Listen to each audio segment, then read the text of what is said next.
میں ایک شادی پہ میں چلا گیا تو 6 بجے کا ٹائم لکھا تھا. ہماری مجبوری یہ ہے کہ ہم لوگوں کو دیکھ کے اپنا بدلنا نہیں چاہتے. میرا یہ ارادہ ہے کہ یہ نہیں کرنا کہ سارے لوگ اگر چینج ہو گئے ہیں تو ہم بھی بدل جائیں. ہم کہتے ہیں کہ پھر تو کام صحیح رہا ہی نہ.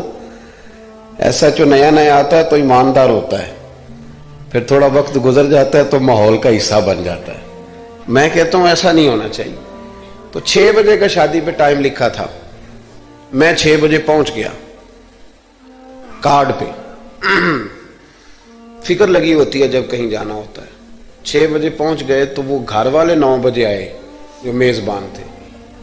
تو میں نے ان سے کہا کہ یار یہاں تو تم کارڈ الٹا پڑھتے رہے ہو یا میں الٹا پڑھتا رہا ہوں. وہ 9 تھا تو یا میں غلط پڑھتا رہا ہوں یا تم غلط پڑھتے رہے ہو. وقت میں ایک وکیل کا مضمون پڑھ رہا تھا اخبار میں. وہ کہتا ہے کہ میں رات کو نا علامہ احمد سعید کاظمی رحمۃ اللہ علیہ فجر کے بعد درس دیتے تھے یا مغرب کے بعد, تو میں پابندی سے ان کا درس سنتا تھا. یہ فکری بات ہے, اس کو غور سے سنیے گا, بالخصوص منتظمین اور میرے ساتھی جو مساجد کی خدمت کرنے والے. کہتے ہیں میں کاظمی صاحب کا درس سننے جاتا تھا. کیوں کہ جب میں کورٹ میں جاتا تھا نا تو ان کا بیان کیا ہوا درس وہاں میری مدد کرتا تھا. اب جو اگلی اس نے بات لکھی وہ میرے لیے لکھی. وہ کہنے لگا اب میں نہیں جا سکتا اس لیے کہ میں نے صبح 7 بجے کورٹ پہنچنا ہوتا ہے اور رات کو مولانا کی جب تقریر شروع ہوتی ہے تو وہ میرے سونے کا ٹائم ہوتا ہے. اگر یہ سارے کام اپنے وقت کے اندر ہوں تو میں آج بھی جانے کو تیار ہوں. ہماری محفل میں بڑا لمبا چوڑا خرچہ ہوتا ہے. اسی طرح کا پروگرام آپ نے آئندہ بھی کرنا ہے جس طرح کا اس دفعہ کیا ہے. بڑا مختصر وقت پہ لوگ جائیں اور جا کے, یہ بڑا اچھا انتظام ہے کہ 8:30 بیان ہوا, 9:15 9:30 ہم اب گھروں میں چلے جائیں. اس ترتیب سے کوشش کریں مغرب سے عشاء, اور ان لوگوں کو پیغام دیں جو ٹوٹ کے پیچھے ہٹ گئے کہ پتہ نہیں کب بیان ہوگا. ایک چھوٹی, چلو بات اب عشق رسول کی ہے تو ایک چھوٹی سی اپیل ہے, وہ بھی کر لوں. چلیں آپ سارے نہیں بولتے, میں رہنے دیتا ہوں, میں بات شروع. آپ جمہوری ملک ہے نا جی, تو اگر ریفرینڈم صحیح نہ ہو تو نہیں بات کرنی چاہیے. کر لوں کہ رہنے دوں؟ ایک چھوٹی سی اپیل کرنی ہے نعت سننے والوں سے, نعت پڑھنے والوں سے.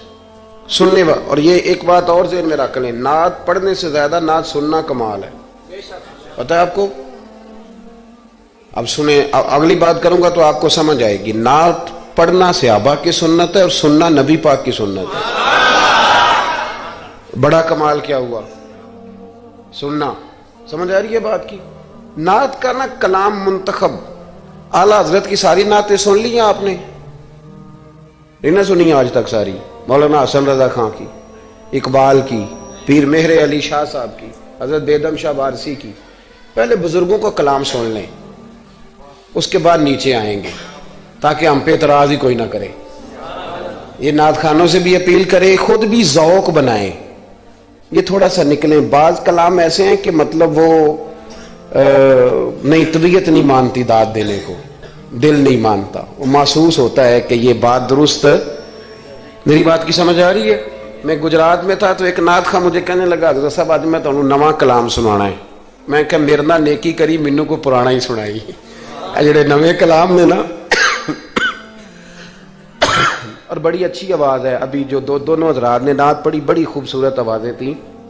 بس آپ نے اور میں نے مل کے, یہ سارے ہمارے اپنے لوگ ہیں, کاٹنا نہیں لوگوں کو, بس جہاں غلطیاں ہیں ان کو صحیح کر لینا ہے, کاٹنا نہیں. ہم حضرات نے سب نے مل کے ان محافل کے ماحول کو اتنا ستھرا بنا دینا ہے کہ ہمارا ایک جلسہ نہ ہو بلکہ بڑا زبردست سیمینار بن جائے اور بڑے سارے لوگوں کی اس میں اصلاح ہو. اللہ ہمیں سمجھنے کی توفیق عطا فرمائے.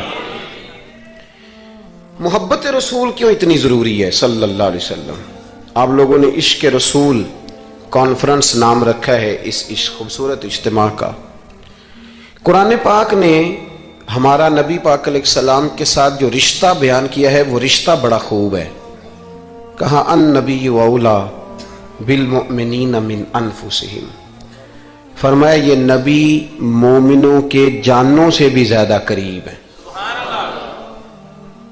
ہم بڑا عام لفظ بولتے ہیں کہ فلاں چیز میرے دل کے بڑی قریب ہے, میری سوچ کے بڑی. جو لوگ دل کے قریب ہوتے ہیں ان کے پاس اٹھنے بیٹھنے کو دل کرتا ہے. تو اللہ کریم نے قرآن پاک میں فرمایا کہ یہ پیغمبر صلی اللہ علیہ وسلم تمہاری جانوں سے بھی تمہارے قریب ہے، اور حضور نے وضاحت کر دی، نبی پاک نے وضاحت کر دی. حضور نے فرمایا لا یؤمن احدکم حتی اکون احب الیہ من والدہ وولدہ والناس اجمعین، او کما قال نبی صلی اللہ علیہ وسلم. فرمایا تم میں سے کوئی اتنی دیر تک مومن ہو ہی نہیں سکتا جب تک ہر چیز سے بڑھ کر مجھ سے پیار نہ کرے. ایک مثال دے لوں، بات آسان ہو جائے گی.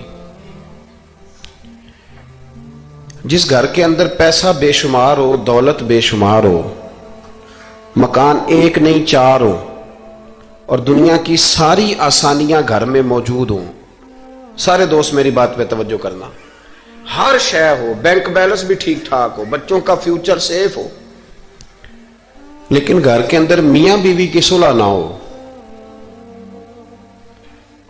بچے کہتے ہیں گھر میں ہر چیز ہے پر امی اور ابا کا جھگڑا ہر وقت جاری رہتا ہے، وہ گھر صحیح چلتا ہے؟ آپ نے بولنا اس لیے نہیں کہ یہ باتیں لوگ، یہ گھر کے اندر کی باتیں ہیں نا.